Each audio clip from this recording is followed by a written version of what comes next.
Hello everyone.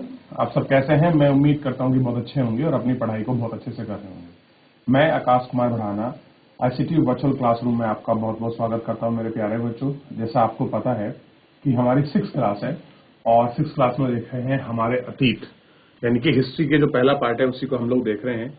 और आपको पता होगा मेरे प्यारे बच्चों, हमने अपना 6 नंबर चैप्टर जो है आपका प्रारंभ किया था और इसमें हम देख रहे थे नए प्रश्न और नए विचारों की हम लोग बात कर रहे थे।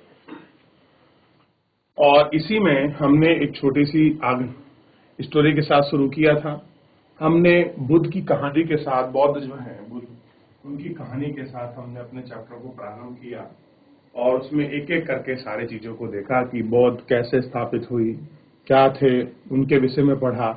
तो उसके बाद सारनाथ का जो स्तूप है उसके विषय में हमने गौर करके देखा। और सारनाथ के स्तूप के देखने के बाद हमने देखा किस्सा गौतमी की जो बहुत प्रसिद्ध कहानी है, जो आपका बौद्ध के जीवन से ही संबंधित है।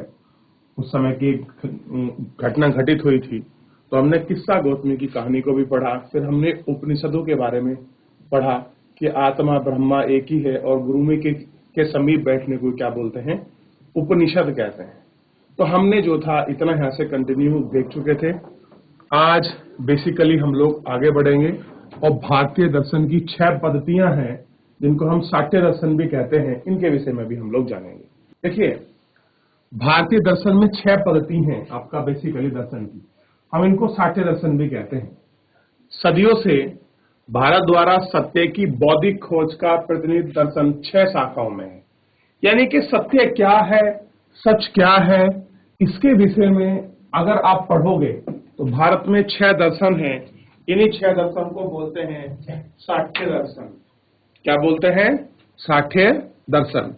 जैसे वैशिक न्याय, संख्या, योग, पूर्वी मीमांसा और वेदांत यानी कि उत्तरी मीमांसा के नाम से जाना जाता है। दर्शन में इन 6 पत्तियों की स्थापना क्रम से ऋषि कर्णद, गौतम, कपिल, पंजलि, जैमिनी, व्यास द्वारा मानी जाती है। यानी कि ये ऐसे 6 क्या हैं, हमारे ऋषि हैं जिन्होंने भारतीय दर्शन की व्याख्या करने के लिए इनके विषय में ये चीजें आपकी बताई हैं मेरे प्यारे बच्चों। ठीक, आगे देखिए। आज तो देश में भी बौद्धिक चर्चाओं की दिशा देते हैं। जर्मन मूल के British Bharat Friedrich Max Muller के अनुसार दर्शन की इन 6 शाखाओं का विकास कई पीढ़ियों के दौरान व्यक्तिगत विचारों के योगदान से हुआ है। कह रहे ये जो 6 आपकी शाखा बनी है इसके बारे में है फ्रेडरिक मैक्स मूलर हैं, जो आपके जर्मन के हैं, ब्रिटिश भारतीय हैं। इन्होंने बताया कि ये कई आपके पीढ़ियों के दौरान ये सारी चीजें आपका विकसित हुई हैं। यदि ये एक दूसरे से भिन्न दिखाई देते हैं, सत्य, इनके समाज और आधारभूत तालमेल भी जो है वो इनका आपस में दिखाई देता है।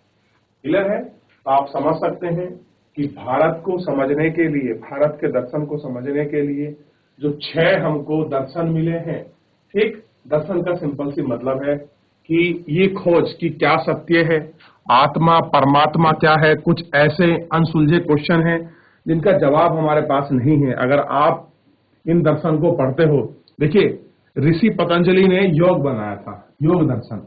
आप योग से ना जाने कितनी सारी चिकित्सा आप लोग खुद कर सकते हैं और योग को अगर आप अपने जीवन में अपनाते हैं तो आपका जीवन निरोगा हो सकता है। क्लियर है? और उसके जो सूत्र हैं वो सारे किसमें लिखे हैं? पतंजलि ने जो अपना योग दर्शन लिखा है उसमें ये सारी चीजें आपकी लिखी हुई। क्लियर है? चलिए, अगर आपका माइक आपका ठीक हो गया हो बच्चे, तो आप खड़े होकर आप पढ़ सकते हैं जीआईसी गंगानगर।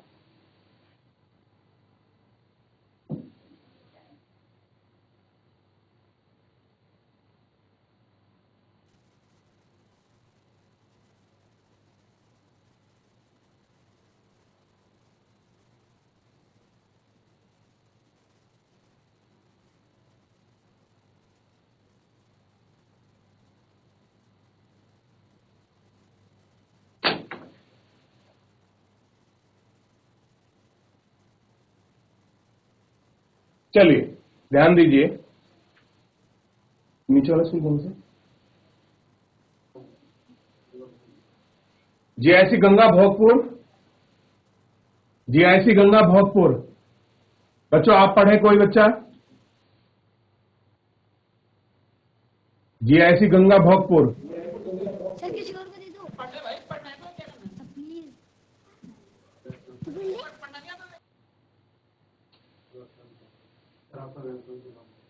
जीआईसी गंगा भोगपुर, आपका वेब कैम ऑन है और आपकी आवाज माइक से ना आके बल्कि आपके वेब कैम से आ रही है। तो जो हमारे हेल्प डेस्क पर जो आपके स्क्रीन पर जो आपके नंबर दिखाई दे रहे हैं, आप इन पे एक बार कॉल कर लीजिए, क्योंकि आपकी आवाज माइक से आनी चाहिए, जबकि आवाज किससे आ रही है? वेब कैम से आ रही है हमारे पास। चलिए आगे देखते हैं, मैं प्रारंभ करता हूं। बुद्धिमान बात कर रहे हैं भिखारी की, एक कहानी है जिसको हम पढ़ते हैं। देखिए, एक उपनिषद है और उपनिषद है छंदो उपनिषद। उसमें एक वार्तालाप का सूत्र के रूप में हमें कुछ आपकी चर्चा है, जिसको हम आपका देख सकते हैं। देखिए, कह रहे हैं यह वार्तालाप छंदो उपनिषद नामक प्रसिद्ध उपन्यास की एक कहानी पर आधारित है। सनक व अभिप्रेणिता नामक दो ऋषि सार्वभौमिक आत्मा की उपासना कर रहे थे। अब दो ऋषियों के नाम दिए हैं और वो किसकी उपासना कर रहे थे? सार्वभौम आत्मा, यानी कि ऐसी आत्मा जो आपका सब जगह विद्यमान हो। देखिए, ये मुद्दे बड़े गहरे हैं कि आत्मा क्या है, आपका परमात्मा क्या है, सार्वभौम आत्मा क्या है, उपासना कैसे करें उसकी, इन सब के विषय में ही इन्हीं उपनिषदों में लिखा गया है। ठीक, देखिए, जो एक बार वे भोजन करने के लिए बैठे, एक भिखारी आया और भोजन मांगने लगा। सौनक ने कहा, हम तुम्हें कुछ नहीं दे सकते। भिखारी ने पूछा, द्विजन, मतलब आप विद्वान को बोलते हैं द्विजन, कि आप किसकी उपासना करते हैं? अभिप्रेरणा ने उत्तर दिया कि सार्वभौमिक आत्मा की। ओ, इसका मतलब यह जानते हैं कि आप यह सार्वभौमिक आत्मा संपूर्ण विश्व में विद्यमान है? ऋषि ने कहा, हाँ हाँ मैं जानता हूं। भिखारी ने पूछा, अगर सार्वभौम आत्मा संपूर्ण विश्व में विद्वान है तो यह मेरे अंदर भी तो है, विद्वान है, तो मैं कौन हूं? तो मैं इस विश्व का ही तो हूं। क्या हूं? मैं उस विश्व का हूं। आप अगर ये कह रहे हैं कि जो सार्वभौम आत्मा है वो आपके सब जगह विद्यमान है, सब में आपका फैली हुई है, वो सबसे जुड़ी हुई है, अगर वो सबसे जुड़ी हुई है तो उस विश्व का हिस्सा कैसा हूं? मैं भी हूं, और मैं भी हूं तो फिर मुझे भी क्या है? मैं भी उसका हिस्सा हूं तो मुझे भी चाहिए। तुम सत्य बोल रहे हो युवा ब्राह्मण, इसलिए हे ऋषि, मुझे भोजन न देकर आप उस सार्वभौम आत्मा को भोजन देने से मना कर रहे हैं। भिखारी की यह बात सुनकर, सच्चाई जानकर ऋषि ने उसे भोजन दे दिया। तो भिखारी ने भोजन पाने के लिए ऋषि को किस तरह से मनाया? मनाया नहीं बच्चों, आप इसे कह सकते हैं कि ऋषियों को उस ब्राह्मण ने यथार्थ स्थिति में जो चीजें हैं उसको समझाने का प्रयत्न किया कि जो सार्वभौम आत्मा है वो आत्मा मुझ में भी विद्यमान है, आप में भी विद्यमान है और समस्त संसार में विद्यमान है। अगर आप मुझे खाने से इनकार कर रहे हैं तो इसका मतलब है कि आप उस सार्वभौमी आत्मा, उस सर्वव्यापी आपका परमेश्वर को मना कर रहे हैं, क्योंकि मैं उस परमेश्वर के ही अंश का हिस्सा हूं। क्या हूं? उस सार्वभौमिक आत्मा का ही हिस्सा हूं। तो ऐसी चर्चाएं जो हैं हमारे इन सत्य दर्शन में लिखी हुई हैं, जिनमें हमने पढ़ा आपका पूर्वी मीमांसा, क्लियर है, और योग जैसी जो आपका दर्शन पढ़ रहे थे, इनमें ये सारी चीजों का जो है व्याख्यान है और इनके विषय में बहुत अच्छे से एक्सप्लेनेशन जो है दिया गया है। कह रहे हैं कि इन चर्चाओं के भाग में अधिकांश पुरुष ब्राह्मण तथा राजा होते थे। कभी कभी गार्गी जैसी स्त्री विचारकों का भी उल्लेख मिलता। देखिए, बड़ी प्रसिद्ध है ये विदुषी महिला गार्गी, क्लियर है। जितने भी हमारे दर्शन लिखे गए हैं उनमें पुरुषों के साथ साथ कुछ ऐसी महिलाएं भी हुई हैं। मैंने आपको पहले भी बताया है कि गार्गी, विदुषी, घोषा, अपाला, कुछ ऐसी स्त्रियां हुई हैं जिन्होंने क्या लिखा है, इन उपनिषदों में अपना योगदान दिया है। विदुता की प्रसिद्ध गार्गी राज दरबार में होने वाले वाद विवाद में भाग लिया करती थी। कह रहे कि जो गार्गी थी, ये गार्गी क्या करती थी, जो भी राज दरबार में विद्वानों से वाद विवाद होते थे उनमें आपका भाग लिया करती थी। देखिए, प्राचीन समय में एक आपकी पद्धति प्रचलित थी, अगर आपको ज्ञान है तो आपका ज्ञान का कंपटीशन होता है। आज की तारीख में क्या होता है, आपकी परीक्षा होती है, आप प्री निकालते हैं, आप मेंस निकालते हैं, आप इंटरव्यू देते हैं, तब कहीं आपकी फाइनल मेरिट बनती है, तब आपको जॉब मिलती है, आपको विद्वान मानते हैं, ऐसे मान लीजिए। क्लियर है? उस समय क्या होता था, राजा के दरबार में एक आपकी सभा लगती थी, उस सभा में वाद विवाद होता था, शास्त्रार्थ होता था, और उस शास्त्रार्थ के बाद ही डिसाइड करते थे कि ये व्यक्ति उस क्षेत्र का विद्वान है। ठीक, तो ऐसे में जो गार्गी हैं वो क्या करती थी, पुरुषों की सभाओं में आपका भाग लेती थी और क्या करती थी, वाद विवाद करती थी। निर्धन व्यक्ति इस तरह के वाद विवाद में बहुत कम हिस्सा लेते थे। इस तरह से एक प्रसिद्ध अपवाद सत्यकाम जावला का है। सत्यकाम जाबालक का नाम उसकी दासी मां के नाम पर पड़ा। सत्यकाम के मन में ही सत्य की जानने की तीव्र जिज्ञासा उत्पन्न हुई। क्या हुई कि मेरे को सत्य को जानना है, सत्य है क्या। गौतम नामक एक ब्राह्मण ने अपने विद्यार्थी के रूप में उसे स्वीकार किया। वह अपने समय के सर्वाधिक प्रसिद्ध विचारकों में से एक बन गया। उपनिषदों के कई विचारों का विकास के बाद प्रसिद्ध विचारक शंकराचार्य के द्वारा किया गया के बारे में तुम कक्षा 7 में पढ़ोगे। और ऐसे ही विषय में एक वाद विवाद आपको मिलेगा जिनका नाम है जगत गुरु शंकराचार्य। क्या है? जगत गुरु शंकराचार्य, जिन्होंने क्या किया था, 4 पीठों की स्थापना की है। उन 4 पीठों में से एक पीठ कहां है, हमारे उत्तराखंड में है, जिसको हम क्या बोलते हैं, बद्रीनाथ। तो बद्रीनाथ पीठ की जो स्थापना करी है वो जगत गुरु शंकराचार्य ने करी है। ठीक, ये आपको ध्यान रखना है। चलिए, कुछ डाउट हो तो पूछिए।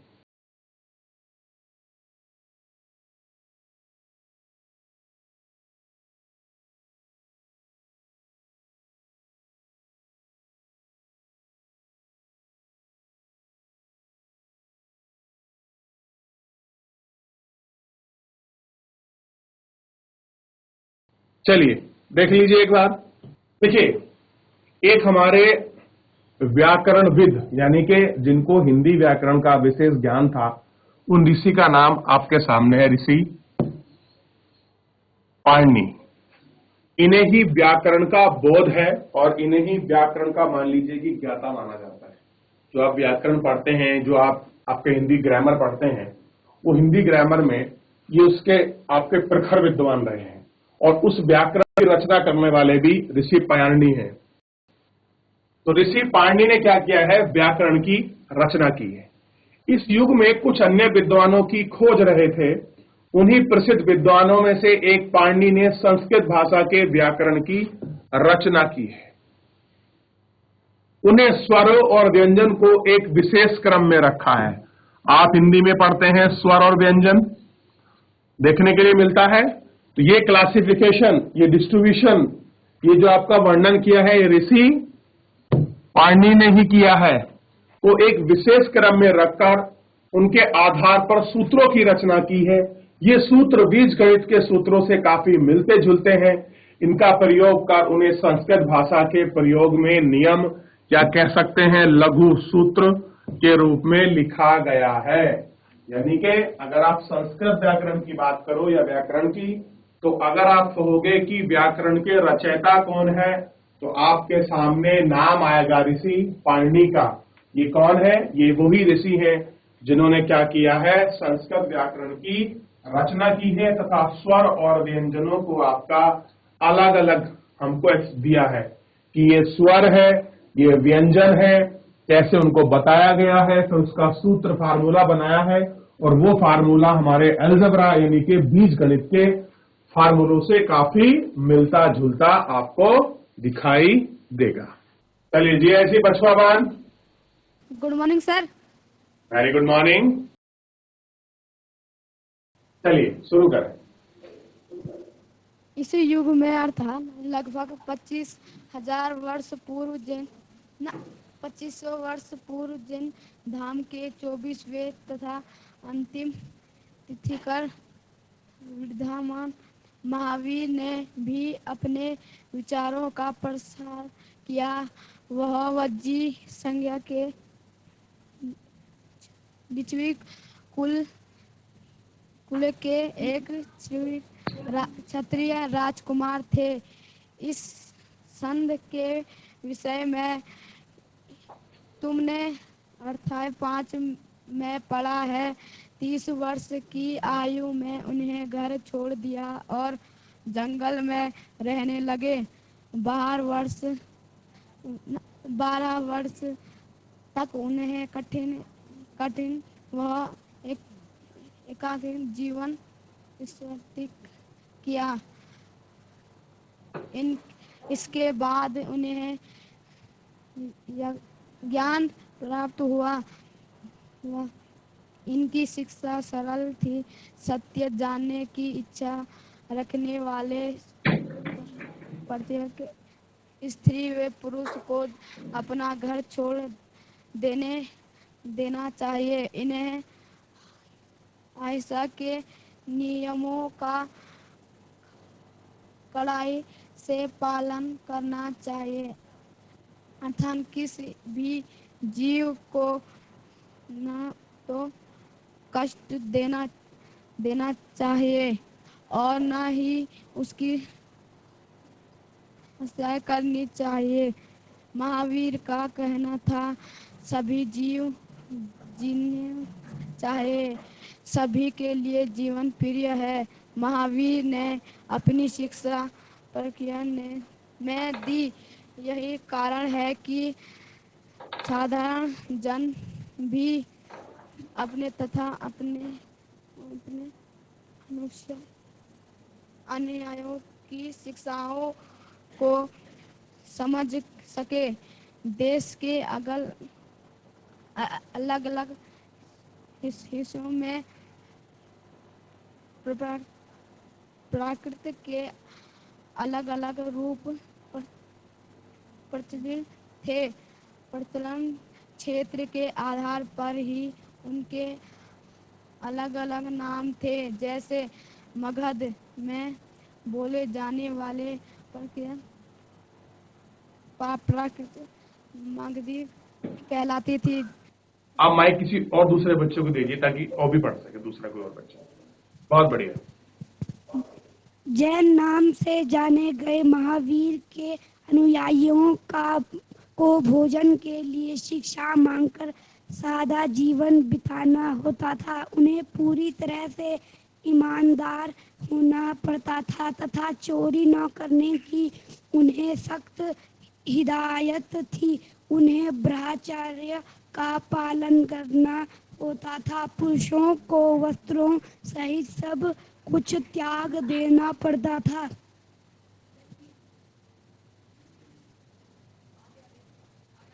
अधिकांश व्यक्तियों के लिए ऐसे कड़े नियमों का पालन करना बहुत कठिन था। फिर भी हजारों व्यक्तियों ने इस नई जीवन शैली को जानने और सीखने के लिए अपने घरों को छोड़ दिया। कई अपने घरों पर ही रहे और भिखुड़ी बने लोगों को भोजन प्रदान कर उनकी सहायता करते रहे। मुख्यतः व्यापारियों ने जैन धर्म का समर्थन किया। किसानों के लिए इन नियमों का पालन अत्यंत कठिन था, क्योंकि फसल की रक्षा के लिए उन्हें कीड़े मकोड़ों को मारना पड़ता था। बाद की सदियों में जैन धर्म उत्तर भारत के कई हिस्सों के साथ साथ गुजरात, तमिलनाडु और कर्नाटक में भी फैल गया। महावीर तथा उनके अनुयायियों की शिक्षाएं कई शताब्दियों एक मौखिक रूप में ही रही। वर्तमान रूप में उपलब्ध जैन धर्म की शिक्षाएं लगभग 1500 वर्ष पूर्व गुजरात में वल्लभी मानक स्थान पर लिखी गई थी। मानचित्र 7 पृष्ठ 105 देखें। बहुत बढ़िया जी। ऐसे बच्चावान, आपका बहुत बहुत धन्यवाद। आप बैठ जाइए।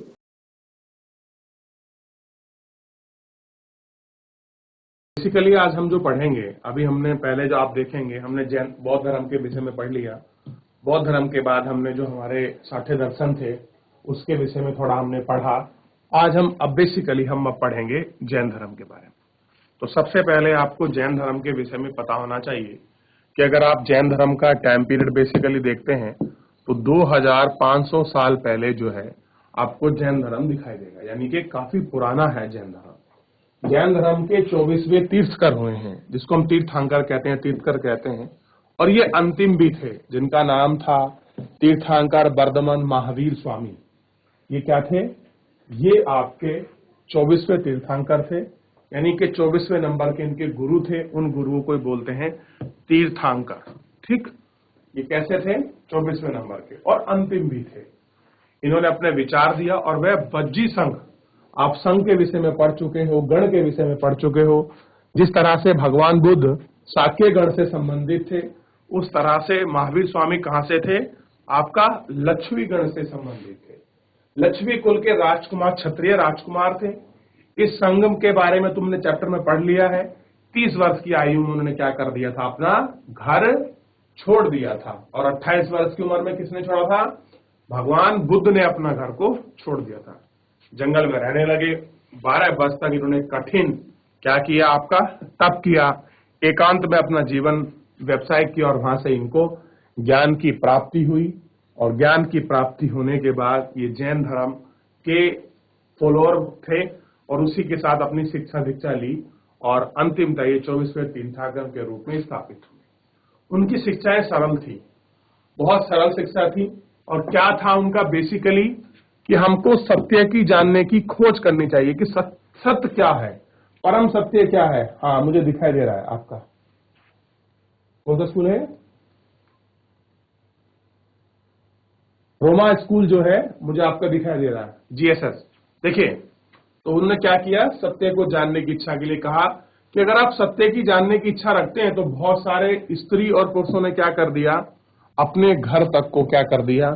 छोड़ दिया कि सत्य क्या है, और जैन धर्म के अनुयायी बन गए, और उनके साथ आपका उनके नियमों को फॉलो करने लगे। अब जैन धर्म का सबसे जो कठिन नियम है वो है अहिंसा का नियम, यानी कि आप किसी भी जीव जंतु की हत्या नहीं कर सकते, आप उसको कष्ट नहीं पहुंचा सकते। जैसे उन्हें कहा कि अगर आप ना तो किसी जीव को कष्ट देना चाहिए और न ही उसकी हत्या करनी चाहिए। महावीर का कहना था सभी जीव जीना चाहते हैं, कोई भी जीव हो, चाहे उसमें सांप हो, पशु हो, पक्षी हो, कीड़े हो, मकोड़े हो, सबको क्या है? जीने का अधिकार है, और सब जीना चाहते हैं। ठीक, महावीर ने अपनी शिक्षा प्राकृत भाषा में दी, और बौद्ध ने किस में दी थी? पाली भाषा में।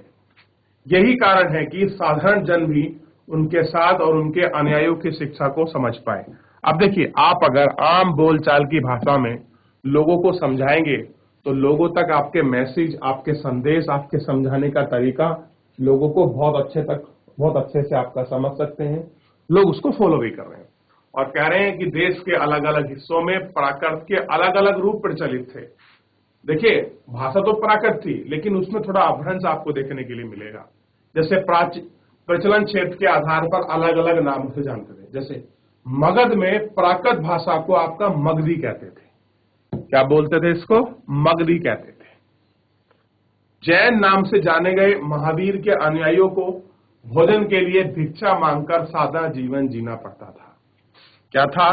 ध्यान दीजिए, उनको भिक्षा मांगनी पड़ती थी, और भिक्षा लेकर ही अपना जीवन उनको जीना पड़ता था। उन्हें पूरी तरह से ईमानदार होना पड़ता था, तथा चोरी ना करके उन्हें सख्त हिदायत दी जाती थी कि आप चोरी नहीं कर सकते, आप चोरी नहीं कर सकते, अहिंसा नहीं कर सकते, आप झूठ नहीं बोल सकते। उन्हें ब्रह्मचर्य का पालन करना पड़ता था। ब्रह्मचर्य का मतलब है कि वो आजीवन अपनी शादी नहीं कर सकते थे। ठीक, इस तरह के कड़े नियम थे। पुरुषों को वस्त्र सहित सब कुछ त्याग देना पड़ता था। यानी कि आप अगर जैन धर्म के अनुयायी बन रहे हो, आप जैन धर्म के भिक्षु बन रहे हो, तो आप वस्त्र यानी कि आप कपड़े भी नहीं पहन सकते। क्या नहीं पहन सकते? आप कपड़े भी नहीं पहन सकते। ठीक, और लिखा है कि अधिकांश व्यक्ति ने ऐसे कड़े नियम का पालन करना बहुत कठिन था। अब सब लोग जो है इस तरह के कि आप शादी मत करिए, आप ब्रह्मचर्य का पालन कीजिए, आप कपड़े नहीं पहन सकते, इस तरह से फॉलो करना अपने आप में बड़ा कठिनाई वाला क्या था? काम था। ठीक, फिर भी हजारों व्यक्तियों ने इस नई जीवन शैली को जानने और सीखने के लिए अपने घरों को छोड़ दिया। कई अपने घरों पर ही रहे और भिक्षु और भिक्षुणी बने, लोगों को भोजन प्रदान किया और उनकी सहायता की। मुख्यतः व्यापारियों ने जैन धर्म का समर्थन किया। आप देखते हैं जितने भी व्यापारी वर्ग हैं वो अधिकतर क्या करते हैं, जैन धर्म को फॉलोवर हैं, जैन धर्म को मानते हैं।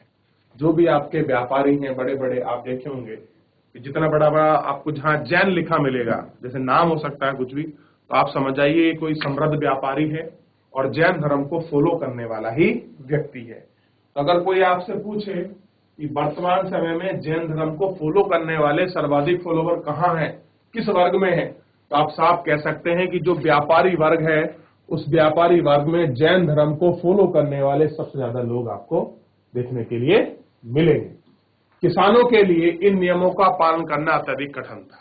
अब देखिए क्यों कठिन था, क्योंकि फसल की रक्षा करने के लिए उन्हें कीड़े मकोड़ों को मारना पड़ता था। ठीक, अब ये क्या कह रहे हैं बौद्ध कि आप किसी भी जीव को नहीं मार सकते। अब किसान को अगर अपनी फसल बचानी है तो उसे कीड़े मकोड़ों को मारना पड़ेगा, इसलिए किसान कभी भी इस संघ में या इस धर्म में प्रवेश नहीं कर पाए। सदियों बाद में जैन धर्म उत्तर भारत के कई हिस्सों में जैसे गुजरात, तमिलनाडु, कर्नाटक में फैल गया। महावीर के अनुयायी ने उनकी शिक्षा कई शताब्दियों तक मौखिक रूप से दी, यानी कि जो जैन धर्म की शिक्षा थी पहले क्या गई, जो उनके फॉलोवर थे वो आपका शिक्षा को मौखिक रूप से देते थे, यानी कि उसका कोई लिखित स्रोत नहीं था। लेकिन जो वर्तमान रूप में जो शिक्षा हमको मिलती है ये लगभग 1500 साल पहले गुजरात में एक जगह है बल्लभी, उस नामक स्थान पर ये बौद्ध धर्म की जो शिक्षा है, क्षमा चाहूंगा, जैन धर्म की जो आपकी शिक्षा है इसके विषय में गुजरात के बल्लभी नामक स्थान पर आपका लिखा गया। तो बच्चों ये था आपका पूरा, ध्यान दें, जैन धर्म के विषय में। तो अब तक आप जैन धर्म, बौद्ध धर्म, हिंदू धर्म में शाक्य दर्शन, इसको बहुत अच्छे से पढ़ चुके हैं, जितना आपकी पुस्तक में जो है दिया हुआ है कि जैन धर्म क्या है, बौद्ध धर्म क्या है। तो ये सारी चीजों को आपको देखने की, इनको जानने की आपको जरूरत थी, तो ये मैंने आपको दिखा दी। क्लियर है? अगर इसमें किसी का कोई प्रश्न है, किसी कोई क्वेरी है, कोई डाउट आपका बन जाता है, तो मेरे प्यारे बच्चों आप मुझसे बेहिचक अपना डाउट, अपनी क्वेरी को जो है आप मुझसे पूछ सकते हैं। क्लियर है मेरे प्यारे बच्चों? चलिए देख लीजिए वापस एक बार। तो जैन धर्म के विषय में हमने बेसिकली पढ़ा, और ध्यान देना है एक ये शब्द है जैन। जैन जो शब्द है वो किससे निकला है? जिन से निकला है। ठीक, और जिन का अर्थ होता है विजेता। अब वो वाला जिन मत समझ लेना जो अलाउद्दीन के चिराग में था, नहीं, ये जिन शब्द का मतलब जिन से है, वो उस वाले जिंद से नहीं है। वो जिंद होता है, इस तरीके से लिखा जाता है जिंद, ये जिन है। तो जिन शब्द से क्या निकला है? अर्थ। और जिन शब्द का मतलब होता है विजेता। कौन सा विजेता? जो अपनी इच्छाओं पर आपका विजय प्राप्त कर ले, उसको क्या कहते हैं? आपका विजेता कहते हैं। क्लियर है? महावीर के लिए जिन शब्द का प्रयोग क्यों किया गया होगा? अब बताइए क्यों किया गया होगा? क्योंकि उन्होंने अपने आप पर विजय प्राप्त कर ली थी। और देखिए हमने जब बौद्ध धर्म को पढ़ा है तो बौद्ध में भी यही बताया है। देखिए कुछ सिमिलरिटी है जैन धर्म की और बौद्ध धर्म की, आपको खोज कर लाना है। ये कल मैं आपसे पूछूंगा कि जैन धर्म और बौद्ध धर्म में क्या समानता है। तो इस तरह से आपने जैन धर्म के नियमों के विषय में पढ़ा और क्या उनके नियम थे। अगर मैं आपसे बात करूं कि जैन धर्म और बौद्ध धर्म में कौन सा कठिन था, तो आपको स्पष्ट दिखाई देगा कि जैन धर्म के नियम बौद्ध धर्म से ज्यादा कहीं आपको कठिन जो है दिखाई देंगे। ठीक, क्योंकि ब्रह्मचर्य का पालन तो आपका दोनों में ही था, अहिंसा को दोनों बोल रहे थे, लेकिन जितने सूक्ष्म रूप में जैन धर्म के कड़े नियम थे इतने आपको बौद्ध धर्म के अंतर्गत आपको दिखाई नहीं देंगे। ठीक, तो ये देख लिया हमने। चलिए ध्यान देते मेरे प्यारे बच्चों, आज के लिए ही मिलते हैं नेक्स्ट लेक्चर में। धन्यवाद।